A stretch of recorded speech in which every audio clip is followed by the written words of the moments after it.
We're live. Hey, calling Chris Anderson in London, England. Yes, Chris Anderson. This is Chris Anderson in London, calling Rick Beyer in Chicago. Chicago. Chris, how are you? I'm doing well. How are you? Excellent. I want to welcome everybody to History Happy Hour, brought to you with the help of Stephen Ambrose Historical Tours and featuring a number of people from Stephen Ambrose Historical Tours today. And Chris and I may travel the globe, but we still manage to come here on Sundays and have a cocktail and talk about history. And today we're going to be talking about an obscure World War II general, Patton, something like that. And so we'll get into that. But Chris, of course, we need to say thank you to the growing list of folks who support us via Patreon. And these are our top shelf patrons. One day I'm going to prepare a graphic showing all of the patrons so that we can recognize everybody at least once. But these are our top shelf patrons. I think you should do it like that NHS Spitfire that I told you about. You know, like a Spitfire graphic with the names of the patrons on the side. I like it. I think we should. Can you get me a Spitfire and have it shipped to Chicago? So they could borrow it. Yeah, borrow it and put that up there. I think that makes sense. Okay. And Chris, I just at the very beginning of our show, we have to raise a glass to the Ghost Army just once. Maybe it'll be once more in the show. But President Biden did sign the legislation to award the Ghost Army a Congressional Gold Medal, which is a pretty big effing deal, and very pleased. Congratulations. That has happened. Thank you, and thanks to everybody. If there's anybody on with us who's helped make that happen, it probably is, because I know we have some viewers who have assisted in that lobbying effort. Guys, thank you so much. And Chris, who is here? Who is watching this show? Well, I mean, we've got Lynn Kennedy from Vermont, Xavier. So we've got our Spanish contingent. George Luz Jr. from Rhode Island. Wow. You know, Lynn Kennedy's father was featured in a front page story today in the Wilkes-Barre Leader Times because he was a Ghost Army veteran. And so she's pretty excited about that. Nice. And we got other people there. I see Brian Hurst, who is I'm going to be joining Brian and crew in Mexico in a week. So he's the one getting married. Brian, calling you out. Wow, you are getting married. Congratulations. This is a hell of a bachelor party. This is. I know, right? So, Chris, have we killed enough time here? Think so. I'm afraid that Kevin might have already left if we keep just chatting without him. So we'll let him in. All right. Well, give us the cue.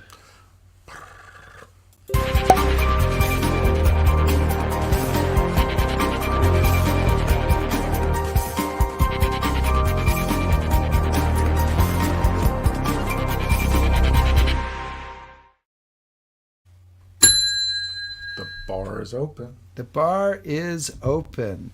And our topic, as I mentioned today, Chris, is an obscure World War II general I think most people have probably never heard of, named George S. Patton. Who? And, well, yeah. And maybe a few of you have heard of him. Maybe more than a few. Patton, of course, is one of the most well-known generals in World War II, as well as possibly being one of the most charismatic and controversial. And he is... the debate still rages. Was he a brilliant combat commander, a dangerous loose cannon, the most overrated general of the war, maybe all three? We're going to try to find out today. And our fellow Ambrose Tours historian Kevin Hymel has been on the trail of George Patton for several decades, and he has a new book out on the general. I don't know where my graphic went, so I'm going to hold it up because I don't have the graphic here in the computer. So it's like a pamphlet. I know. It is Patton's War and American Generals' Combat Leadership, and it covers the period from November 1942, when Patton lands troops in North Africa, through the fighting in Sicily, and up to August 1st, 1944, the moment that the Third Army is officially activated. Kevin Hymel, welcome to History Happy Hour. Howdy. Your career has now reached its zenith with your appearance on History Happy Hour. I know. After many people find that after coming on their show, their career just goes down. I mean, we're not sure if it's connected. We hope not. But Kevin, did you bring a cocktail with you today? I did. I'm drinking a mudslide, which I had mentioned that there's a restaurant in London called Steak and Company that I liked so much. I went there twice during my last tour. And what made the mudslide special is they would take a chocolate ball, Ferrero Rocher, look at that, and drop it into the drink. Whoa! Wow! All right. Do you have a little umbrella too? Look at that. No, and I don't appreciate that implication. a very special history happy hour moment. And Chris, I hope you've prepared yourself for this show. Very large gin.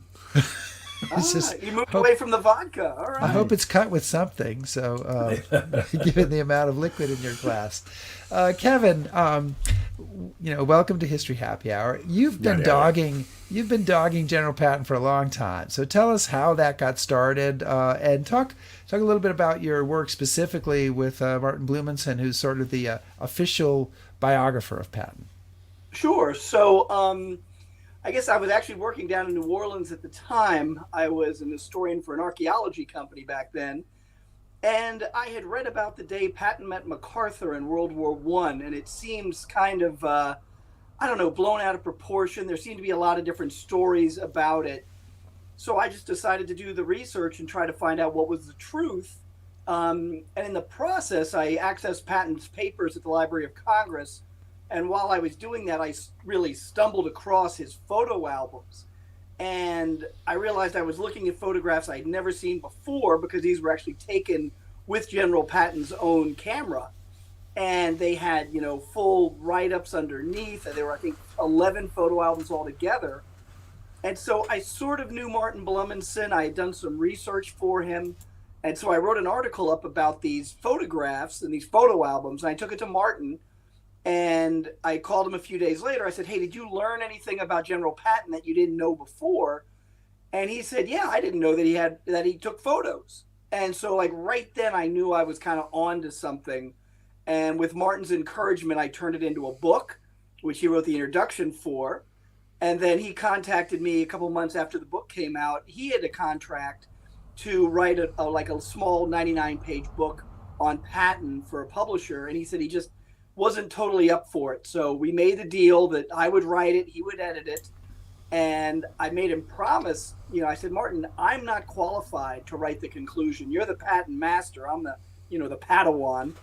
And so he agreed to write the conclusion. Unfortunately, he passed away halfway through the process. So I had to finish the book, write the conclusion myself. And it was a great education for me, both in doing the research for the book and then being able to hang out with my mentor and hero, Martin Blumenson.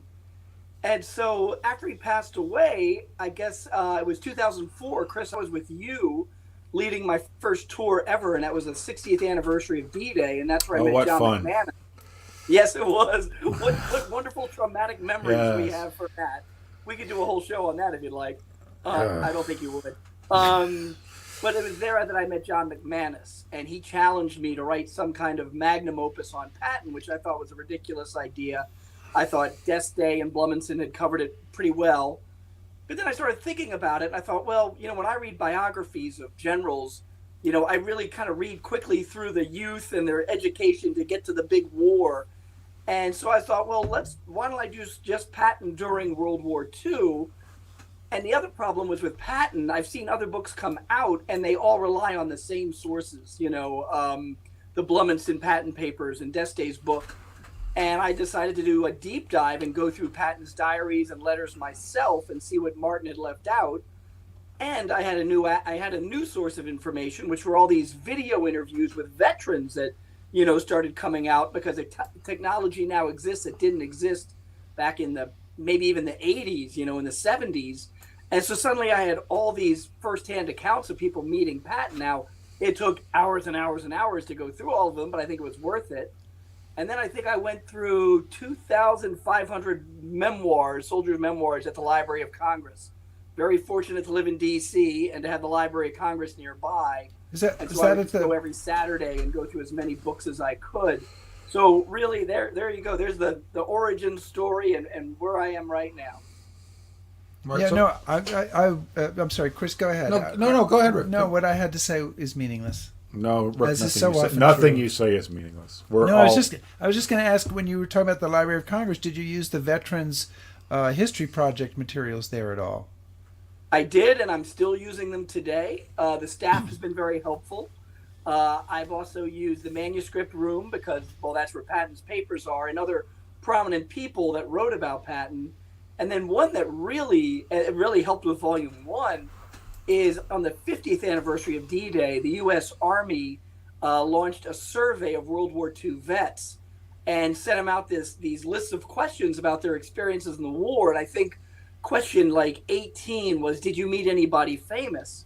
So I spent a day up at Carlisle at the War College going through every division that served under Patton, either with 3rd Army, 7th Army, or 2nd Corps, and found all of these, small encounters.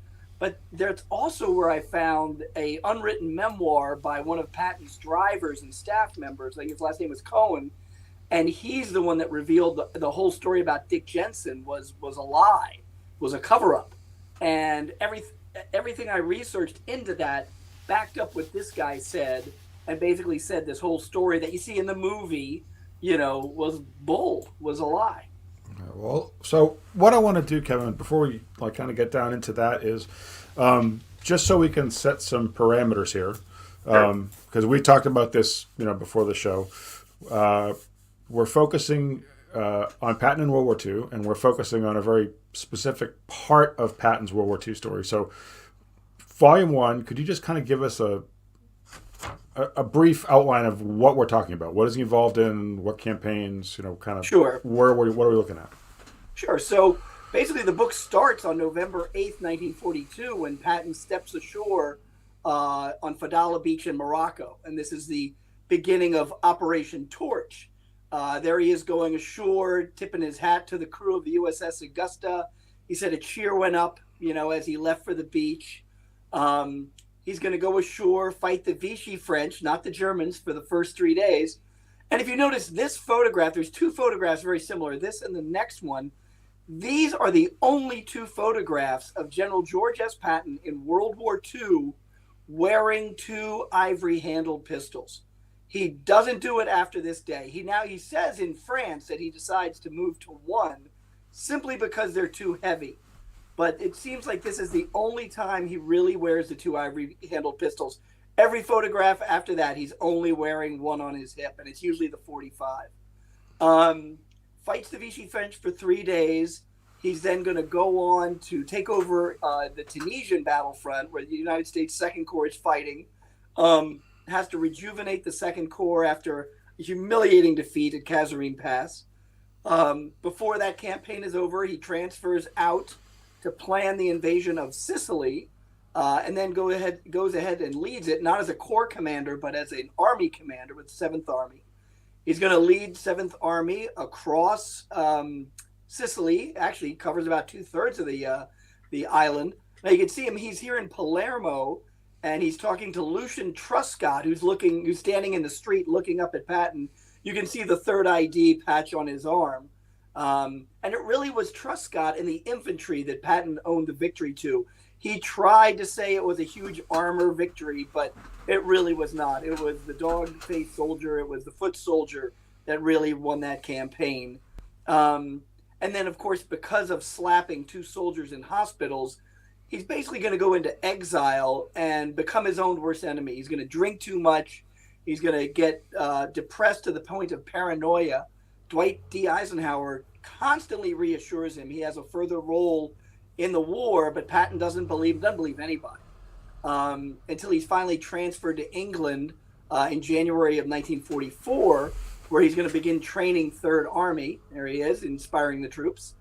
And the book's going to follow him through his time in England up to what's called the Knutsford Incident, to D-Day, and then we're going to follow him all the way to July 30th, or July 31st, the day before 3rd Army becomes active on the continent of Europe. All right.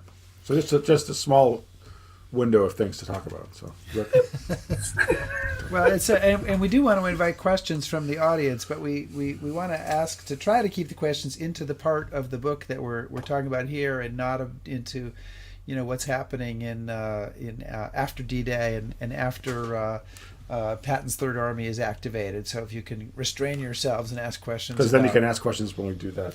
When we do 2, we'll do those questions. Yeah. So I will say that one kind of general question before we get into specifics.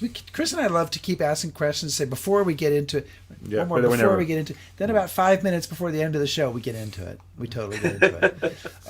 But Patton's relationship with other generals, Kevin, is famously fraught, and this is happening in North Africa and Sicily, and this includes a General Dwight D. Eisenhower, who he refers to. I always love this as divine destiny in his diary. Dwight D. D.D. Divine Destiny. American General Omar Bradley, Lucian Truscott, and of course our very famous friend Montgomery, Patton's good buddy, General Montgomery. So look, they're not holding hands in that photograph. Yes, and he's not kissing him. But Right.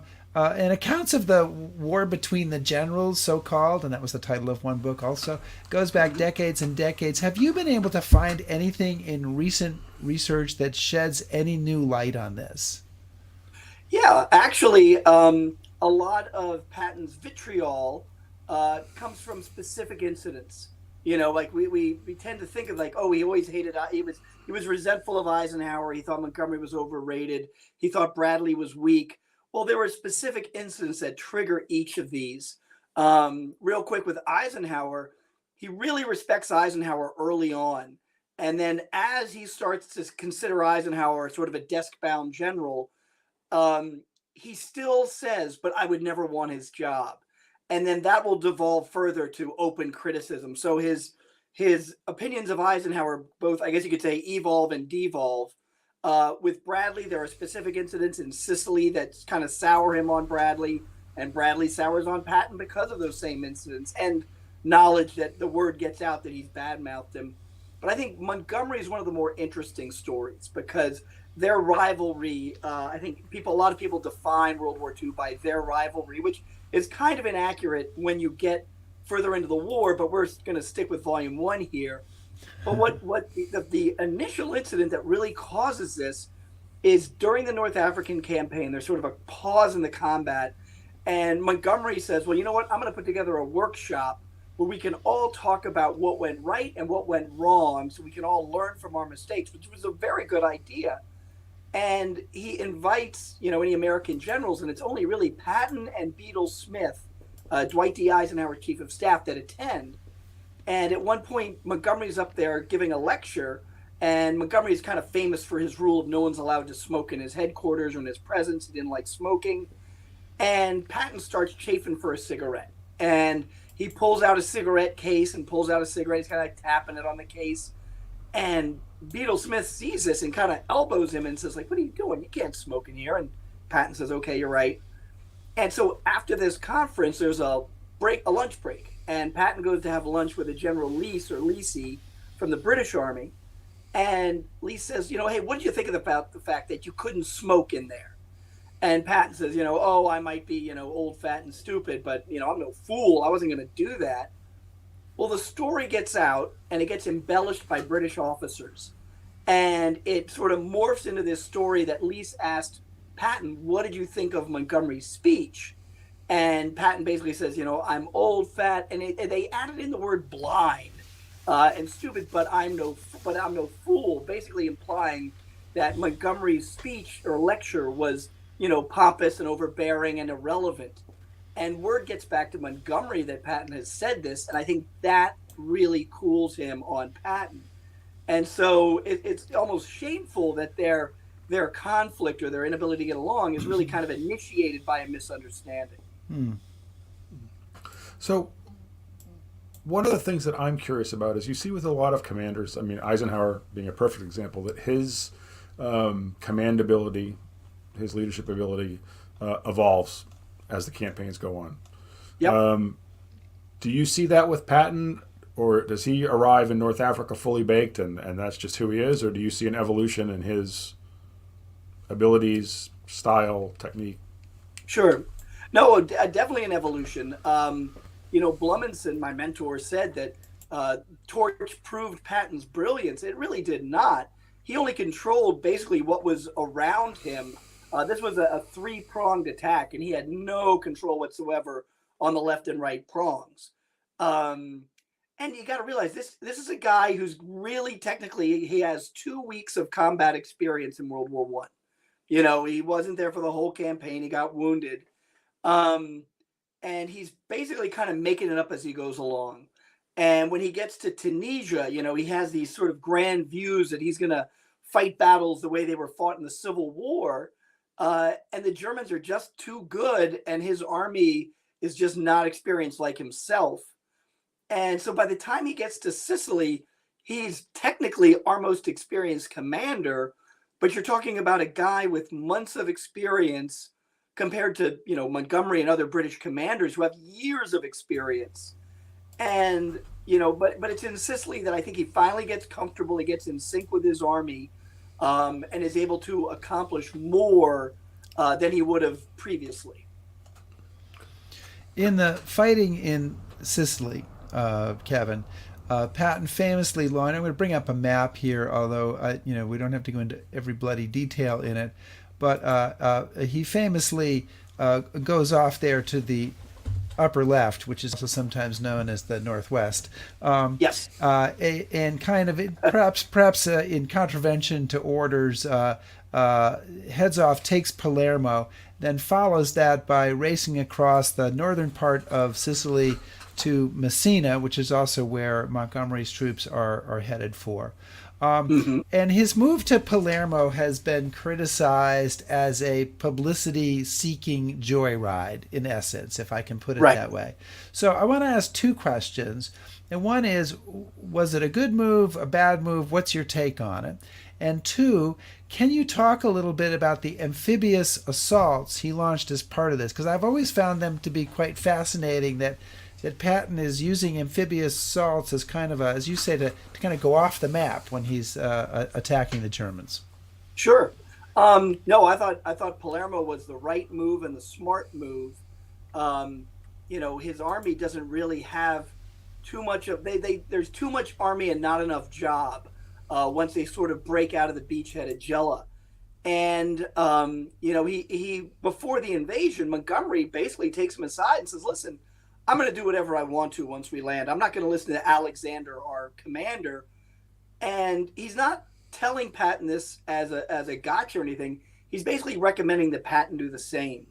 And when Patton lands, he is trying to follow the rules. And when he sees Montgomery doing whatever he wants and taking roads away from him and his army, he's like, well, if Montgomery's going to do it, I'm going to do it. Now, Omar Bradley is the one that said that Palermo was a real publicity stunt. But it's because he takes Palermo that he is able to launch these amphibious attacks, because Palermo is a great port. And with that port, he's going to be able to keep a navy there. He's going to be able to bring in supplies directly to his army instead of having to follow a longer chain. And if you've ever been to Sicily, my God, it is just nothing but hills and mountains and rough terrain. And so much easier to sail everything into a port and have a shorter distance to cover. And it's because of Palermo, like I said, he's going to be able to make these amphibious attacks. And that was one of the things I really wanted to research, because a lot of people give Truscott credit for the idea of the amphibious attacks, and people said Patton, but Patton was actually thinking about it as they were approaching Palermo. So it was already in his head that if he could get there, he can pull this off. Now, he tells the Navy and the Navy commanders he wants enough ships to land an entire regiment, more than, a couple thousand men behind enemy lines. They say no, they're only giving them enough for a battalion, which is about 700 men. And so it weakens the punch, and mistakes are made that the first one lands in the wrong place, and it doesn't really catch the Germans. It's too shallow an attack. But it really does show that Patton's he wants to win with as few casualties as possible, whatever it takes to do it, because the mountainous terrain they were looking at was so heavy in the north, and there really is just basically one coastal road that goes through it that's heavily bridged because of the terrain. So the Germans are just blowing up sections of this road while they slowly retreat. And so instead of playing their game, he's going to trick them and go behind the lines. And the second one at Barolo comes so close to success, be it for one radio that breaks down that prevents the men up in the hills to radio the Navy to blast the enemy on the road.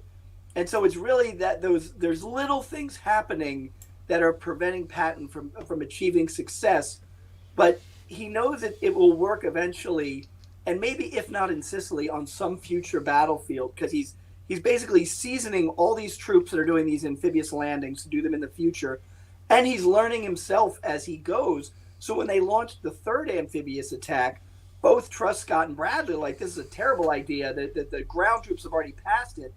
I think in Patton's mind, he's like, no, this is good training for the next time we have to do it. And, and Third ID is going to go on and launch a number of amphibious attacks in the future. So I think it really shows that he's thinking big picture, and I'm going to do anything and everything I can in my creative ability to win these campaigns, to win battles, to win the war with more enemy casualties than American. So, Kevin, you talk a bit about something called the Patton effect. What's the Patton effect?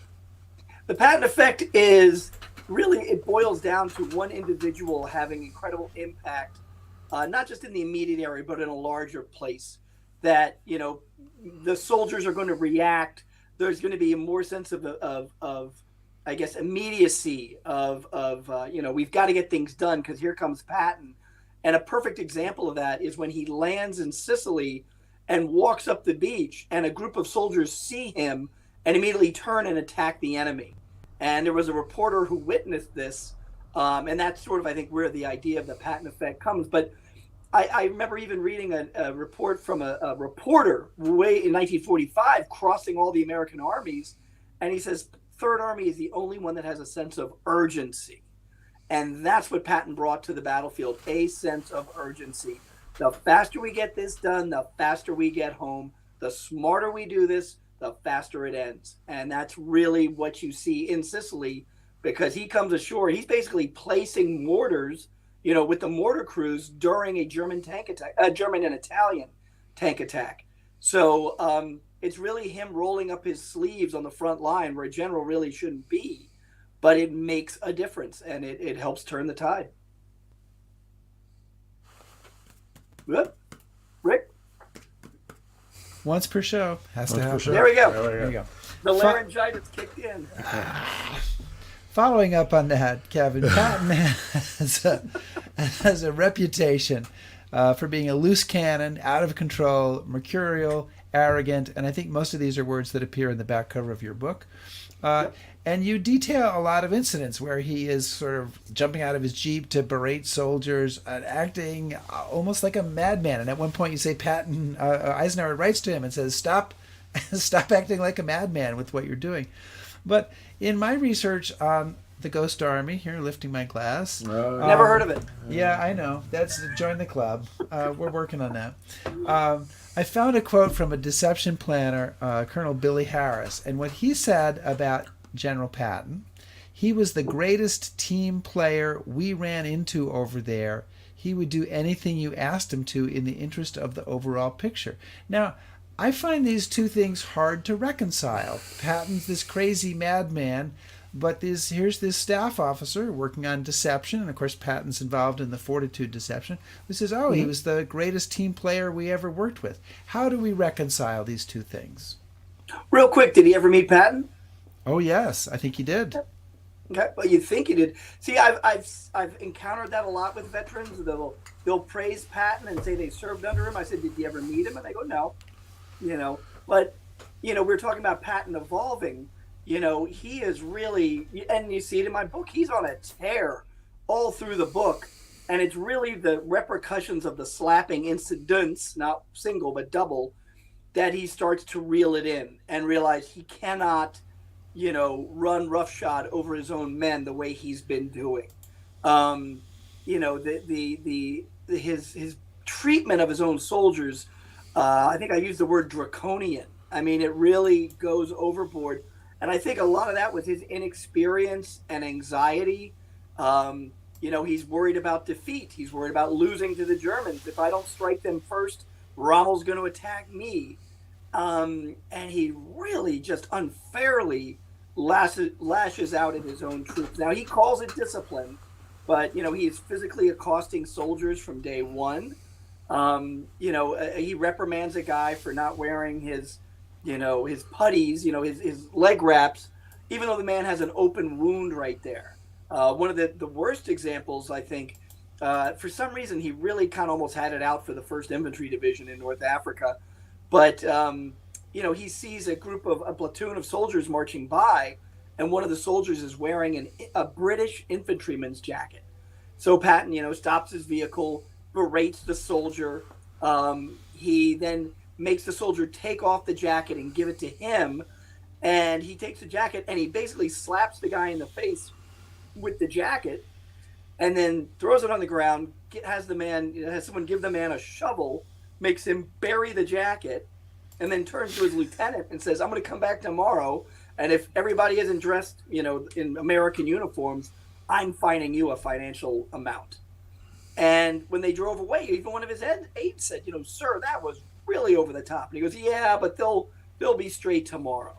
And, I think that was a little overboard. Another example, he came up on some 2nd Armored tankers in Sicily that are feeding children, and has them lined up against a wall and has an aide take down all their names and fines them, I think it was like $20 or something, for aiding and abetting the enemy, for feeding these children. And the tankers are shocked, but right before this happened, as Patton's vehicle is driving up, the tankers were talking to a bunch of Army Rangers, and the Rangers saw Patton coming, and they knew better. They ducked and hid behind a wall, and the tankers are laughing at him like, you cowards, but then the tankers all got fined $20. So those are just some of the examples of his sort of being overboard.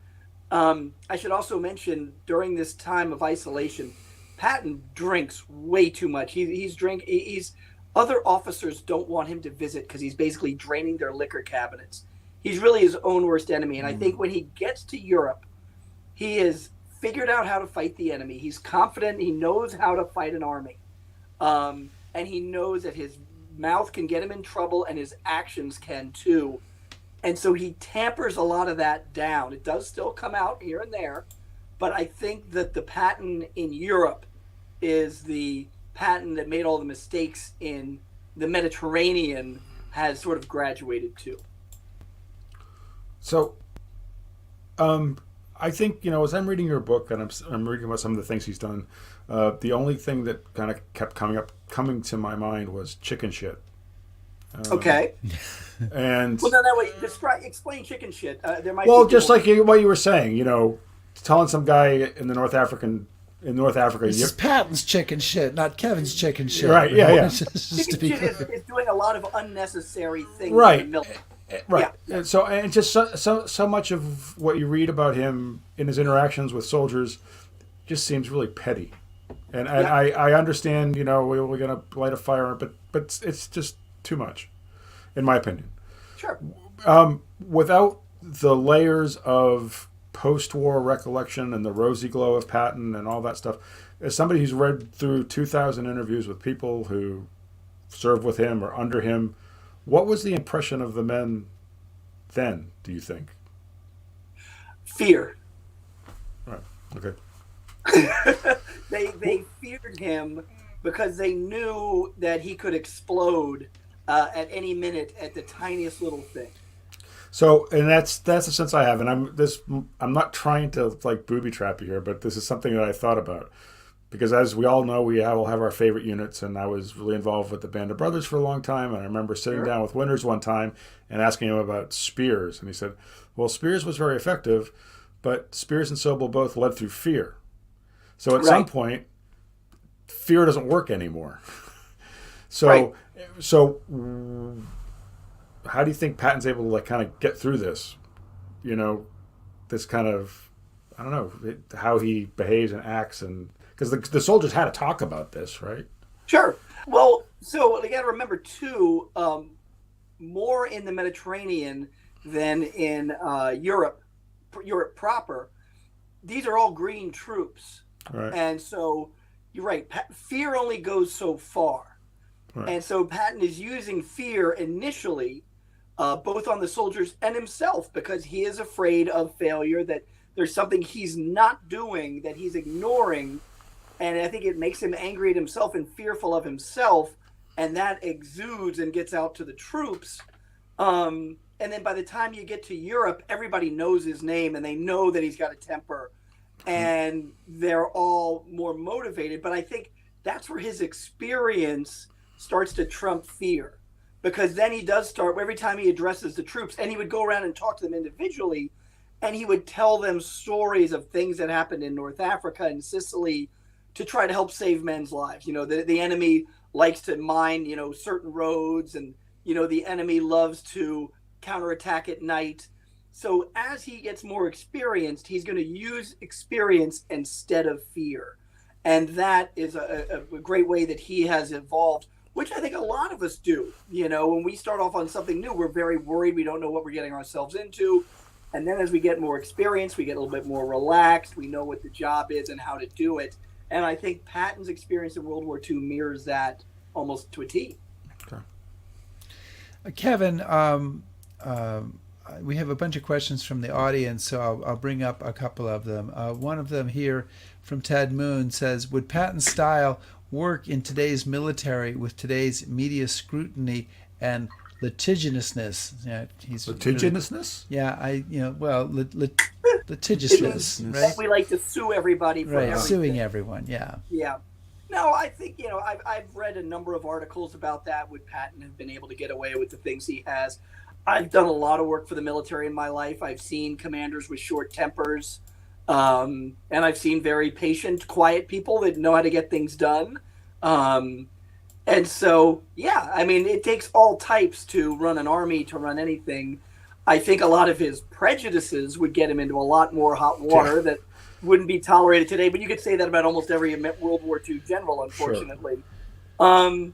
But yeah, I mean, he could, but there'd be much bigger opportunities to trip yourself up and enough rope to hang yourself with when you've got that sort of short temper and those things. But the military loves people that can get a job done. And that's kind of how Patton defined himself. So a friend of mine said that military is a very outcome-oriented organization. Outcome-oriented. Yeah. What have you done for me today? Right, outcome-oriented. Chris, can I ask another question? No, keep going. Yeah, audience? absolutely. So Lynn Kennedy wants to know, and I thought this was interesting, although you may not have an answer to it. Has there ever been a psychological study of Patton that might explain why he did and acted the way he did? Kevin's going, I thought he was leaving for a moment. It's like I've had enough. I thought you were driving Kevin away. No. So this was actually written by a psychologist, Patton's Madness.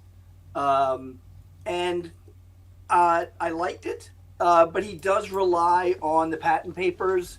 You know, there were things that he looked at it as a doctor, as a scientist, and found a lot of, evidence that Patton was a sociopath and things like that. So yes, there has been a study on that. I'll tell you, the one thing that he brought up in the book, and then I later found proof of it. In World War I, he was wounded and would boast about how he was charging the enemy, but that the medical records show that the bullet actually may have come in through the back. And so maybe he had his back to the enemy, was retreating. And so I thought, well, we're never really going to know the answer to that. Well, Patton, in 2 press conferences, actually said that when he got wounded, all the officers that knew him back at Army headquarters were laughing about him getting shot retreating. And Pershing said, well, hey, Patton did get shot, but it wouldn't have bothered any of you because you all been sitting on your butts so long they've been calloused and the bullet would have bounced off. So Patton even made reference to the fact that he was shot from behind and not in the front. Right. But I digress. We went into World War We started talking about his head, and then we ended up talking about his ass. So it's a pretty amazing transition there. Chris, with that, it's over to you. So other than, we've touched on this, and it's kind of famous, and you're right, it kind of defines the war for a lot of people. Other than the Montgomery Patton thing, what was the impression of other Allied officers to Patton? What did they think of him, or what did he think of them? No, what did they think of him and his effectiveness? They thought he was effective. They thought he was crazy. I was just reading a British officer's memoir, Bigland, I think his name was. And, he talked about Patton's brilliance, but he talked about visiting Patton in England before D-Day. And Patton's writing up orders for Third Army, and one of them was everyone must be shaved before 12 noon. And he said, God, I looked at that and I'm talking to him and I just thought he was kind of unbalanced. And so there's always, in these conversations, there's always some kind of word in there that's like, he was a little off, Qualifier? Yeah, and in fact, I was just thinking about this because I was watching Ted Lasso. But there's that idea. Ted, we can bond. We can all bond. We got 3, maybe 6 thumbs up on Ted Lasso. We have to, like, the cast will come on the show. Yeah, right? if you guys haven't seen Ted Lasso, it has nothing to do with World War II. But damn it, go see it. Let me make the link. Okay, so, please hurry up. Just help us. So Ted Lasso, before a big match, is worried, and he goes to the boss, and he says, "I don't know what we're gonna do. Nobody thinks we can beat this team." And she said, "Well, sometimes your weaknesses can be turned into strengths when you're facing somebody." And he realizes that, his lack of knowledge of soccer can be used as a strength. And, and I see that with Patton, that the allies are like, this guy's a little off. He's a little crazy. Well, the Germans start thinking that. And with a crazy person, they're unpredictable. And that's what the Germans start to realize is this guy, Patton, we don't know what he's going to do. And that is a strength. So, the guy's definitely a little off, but he uses it to his advantage. Ted Lasso, barbecue sauce. Goldfish. Darts. Could you guys all give us a moment and we'll have our Ted Lasso? We'll be back after a little Ted Lasso bonding. Okay. I got a question for you guys. It's not Ted Lasso, okay. But you guys are both very knowledgeable World War II historians. Well, okay. What did you get out of the book that you didn't know before? Well, I'm going to jump into that because, Kevin, it actually connects to my next question. So I'm going to turn it around into a question. Look at that. But, turn that frown upside down. It's about the slapping incident. And we've made reference to this, and I imagine most people know about it. But Patton slaps a couple of different soldiers, 2 different incidents in 2 field hospitals, people who are suffering apparently from combat fatigue. He thinks they're cowards. He's trying to motivate them to get back, or he's just going crazy, or he's doing the Patton thing. Right. And you, Kevin, as an author, detail this. You're very straightforward about it. But then very interestingly, you kind of call out Dwight Eisenhower. And This is something that I had never seen before. This was a take on this I had never seen before. And you said, and I quote, Patton had been slapping, kicking, shaking, throttling soldiers for almost a year, and none of his superiors had lifted a finger to stop his actions. And you said, you described this as an incident where Eisenhower did not shine as a commander or leader. So this was kind of a new thought to me, and I would love for you to expand on it, and that'll give Chris a little time to then come up with his answer to your question.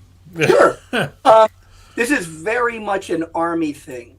When someone in the military screws up, one of the 2 questions leaders ask or commanders ask is, what exactly happened and who was his commander? Because that shows a breakdown of leadership in the Army.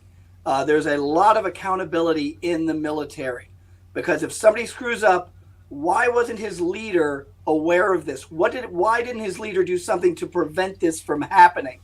So nothing happens in isolation in the military. That's why they have what's called the chain of command that goes all the way to the top. And this is something that even George C. Marshall was critical about Eisenhower early in the war, that he was too desk bound. He wasn't getting out front.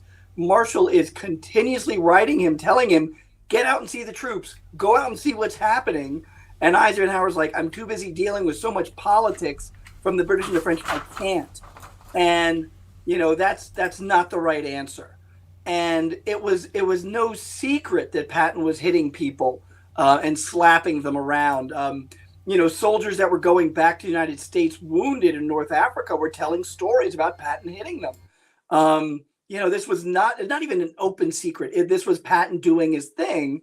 And, Eisenhower should have been checking on him. There's an old saying, inspect what you expect.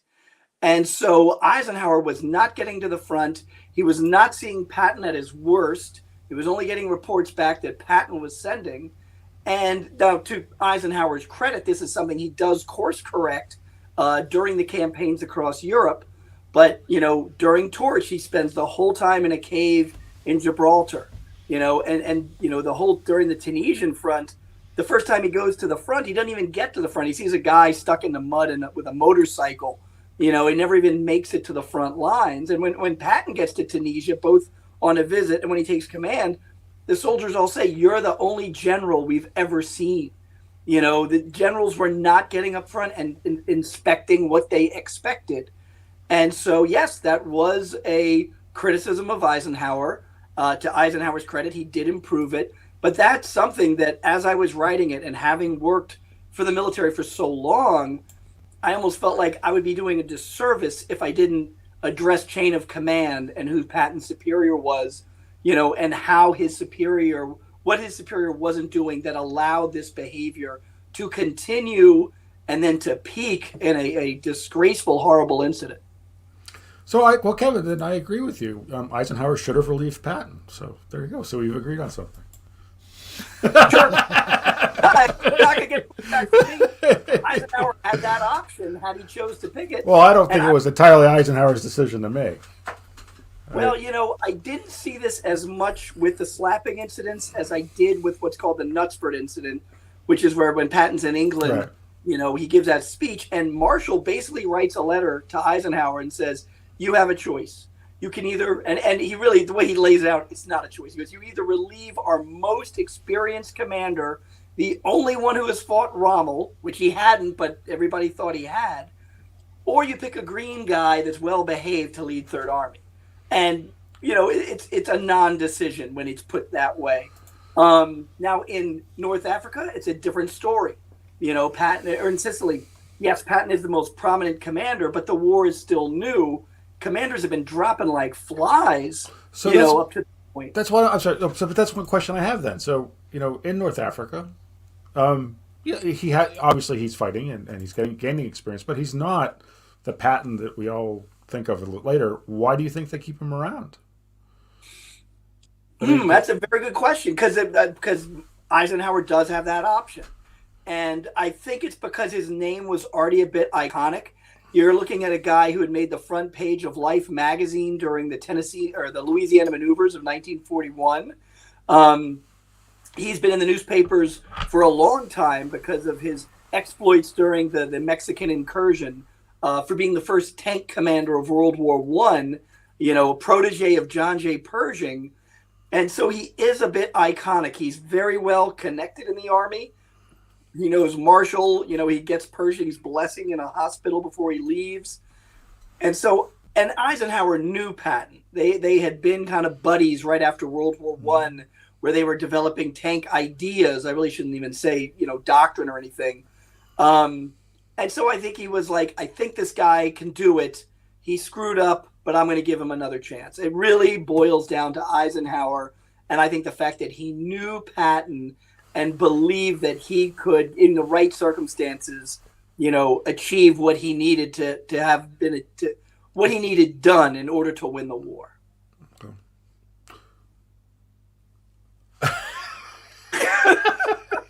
Did I say something wrong there? No. Twice. Oh, he's still on mute.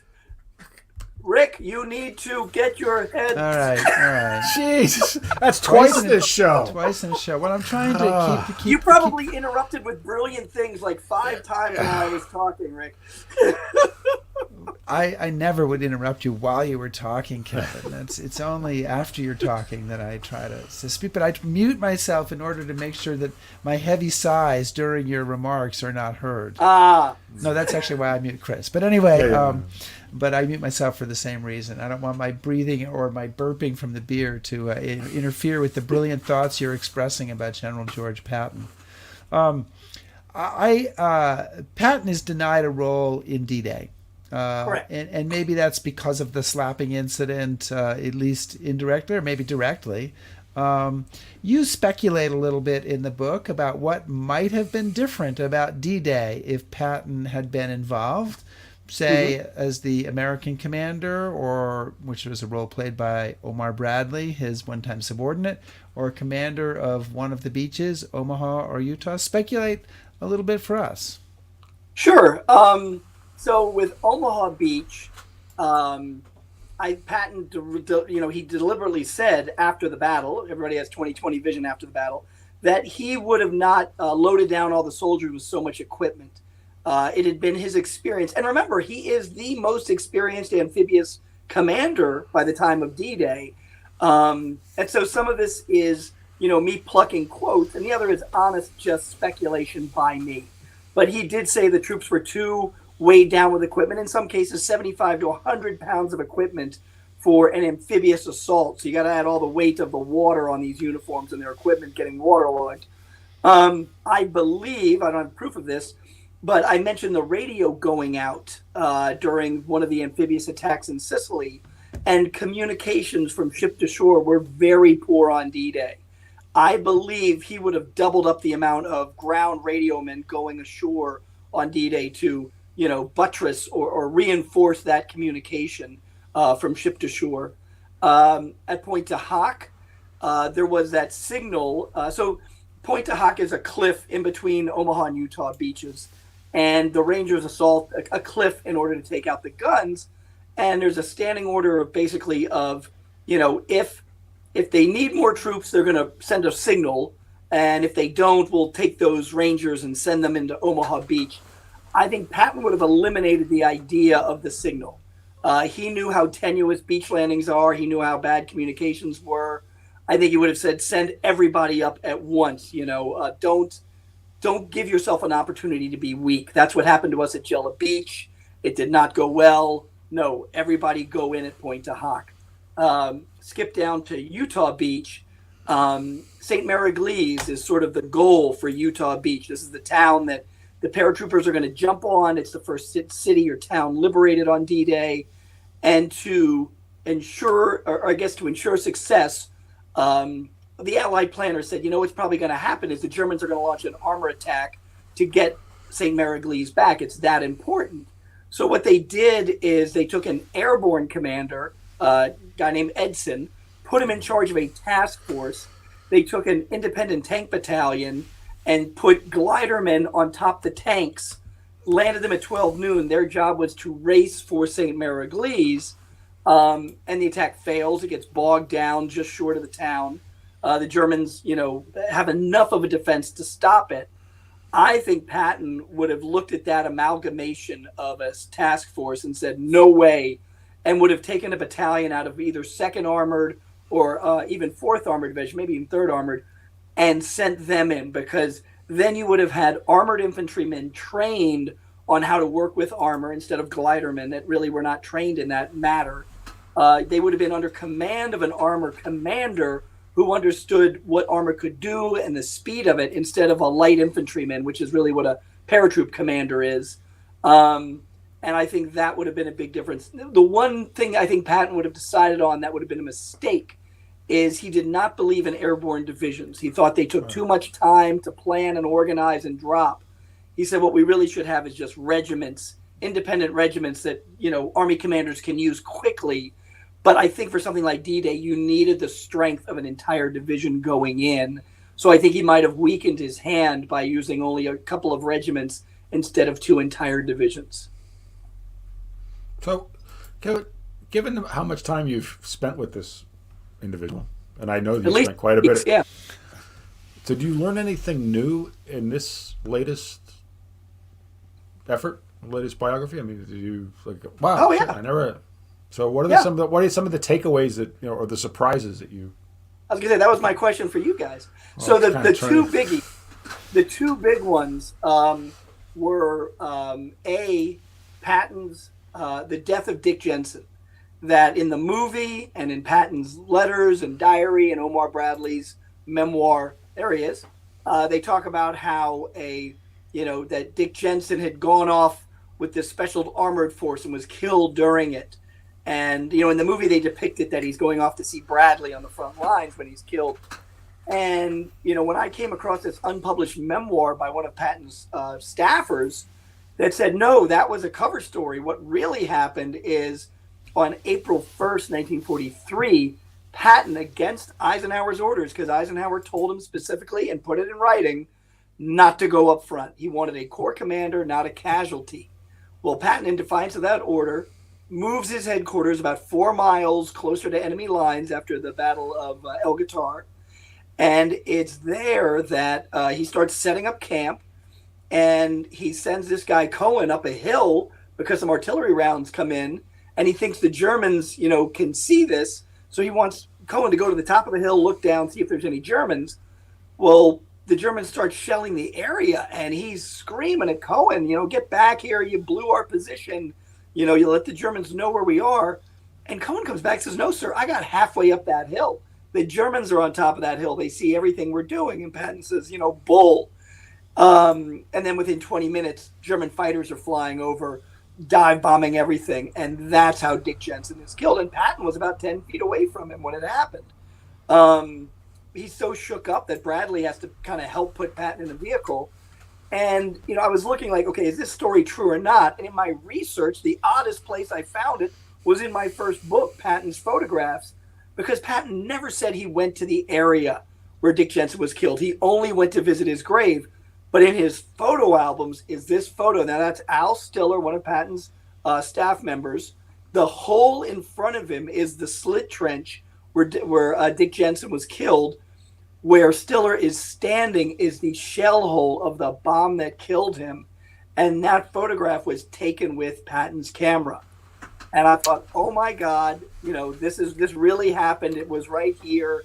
I found other eyewitnesses that corroborated with, I got to cut down on the drinking here. We have to mute you if you keep going. And another thing, I never loved that. We're going to do drunk history on History Happy Hour. No, it's a weekly occurrence. So, so that's a biggie. That really rewrites the script of what happened, because it changes the relationship, I think, between Patton and Bradley, because Bradley is part of this cover-up. And I think he was resentful that he had to do this. Now, Chris, if anything, there's your incident when Eisenhower should have sent Patton home. That was open defiance of his orders. I don't care how brilliant you are. If you're not following your commander's orders, sorry, you're out of a job. Yep. So that's number one. And then number two is the relief of Terry Allen and Teddy Roosevelt that Omar Bradley says in his memoir that he was responsible for, and a lot of historians have followed suit. But in Patton's, I guess it was his diaries, on the back page of one, Hap Gay, his chief of staff, wrote in his own handwriting that, no, Bradley he was never relieved of command. That Marshall, George C. Marshall, back in the States, said, we were so humiliated by the Kasserine Pass, you need to start rotating some of our best commanders back to the States to train these armies. And I thought that was interesting. And I realized it changes the narrative, but is he alone talking about this? Well, the Army wrote a whole history of World War II we call the Green Books. And the notes for those Green Books are in the National Archives. So I actually pulled some of the Green Book notes, and it was a great relief to find out some of my great mentors and heroes were just as bad at grammar and spelling as I am in my first drafts. But the two generals were interviewed that both said, hey, all this garbage about Terry Allen being relieved because he was some kind of maverick general is bull. This was a rotation home that Patton complained about. It was supposed to happen at the end of North Africa. But Patton said, no, I need Terry Allen for Sicily. I need his experience. I need that experienced division. And the compromise was, okay, once Sicily is secure, then we'll rotate him out. And so, and then the other general said, I completely agree with what he just said. He's telling you the truth. The idea was to send Terry Allen back, put him in charge of training an entire corps, and then bring it to Europe. Now, Terry Allen never did train a corps. He comes back with a division. It's my opinion, and anybody can trash me on this, but in everything I've read about Terry Allen, I think he had a very bad drinking problem when he got back to the States. I think he was suffering a lot of post-traumatic stress from the two campaigns. and I think it got the better of him, so they kept him at division command and did not promote him to corps command. But that was something that really rewrote the history for me. And I've talked about this with other historians, that I've seen a pattern. I don't know if you guys agree with this or not, but after the American Revolution, the Civil War, World War I, World War II, the first histories that come out are written by the players, and they all want to make themselves look good. Right. And then the second iteration comes out from people that know those leaders, or their parents were in the wars and stuff like that. And so they tend to write more glowing, more positive reports. And then it's that third wave of historians that have gone back and dug through the unclassified materials and, get those interviews like I've been getting that tell a clearer picture of, no, here's what really happened. And I think we're just reaching that with World War II. Well, that's an interesting notion to end on, Kevin, because we're just about running out of time. And in conclusion, and I would add to that that a lot of times and you've talked about this too, and it's come out in what you've said. A lot of times, what's in the early histories can be repeated by a lot of people who are not doing their own research or doing enough research, and so can get kind of baked into the historical record, whether they're true or not. But Kevin Hymel, thank you very much for joining us, and I'm going to hold it up in front of my face. Kevin's book here, and I'll put myself full screen so you can see it, is Patton's War. When does Volume 2 come out, Kevin? It's due to the publisher on April 1st. I can't control it beyond that. Well, and I'm going to make sure that we talk before that. I'm not sure 3 references to the Ghost Army is enough. Oh, look at that. I want to make sure that you're properly dealing with it there. But Kevin, thank you so much for joining us. And Kevin, if you'd hang on a second, we'll chat with you for a moment when we get off the show. Okay? All right. Thank you so much. And Chris, okay. I want to just talk about the next 2 weeks before we go for all the folks here. Yeah. So next week we have an encore episode, repeating our show about a singer Marian Anderson, which is a very powerful show that we did about a year ago. And her famous 1939 concert at the Lincoln Memorial after she was barred from appearing in Constitution Hall because of her race. And Chris and I spoke with Adrienne Lentz-Smith, a professor of history at Duke University, and she was amazing, Chris, wasn't she? She was really awesome. Favorite guests. Yep. We've talked about having her on again sometime to talk about other stuff, and we hope to do that. You can hear what she has to say about Marian Anderson next week. And then in 2 weeks, another famous American general that Chris Anderson undoubtedly has issues with. Wait a minute. Okay, unfair, but Robert E. Lee, new book, Robert E. Lee, A Life by Alan Gelzo, very distinguished historian, and we're going to have Alan Gelzo on to talk about Robert E. Lee, and I think that's going to be pretty exciting also. Yes, so those are the 2 shows coming up, but please join us for those. Stay safe, everyone. Thanks.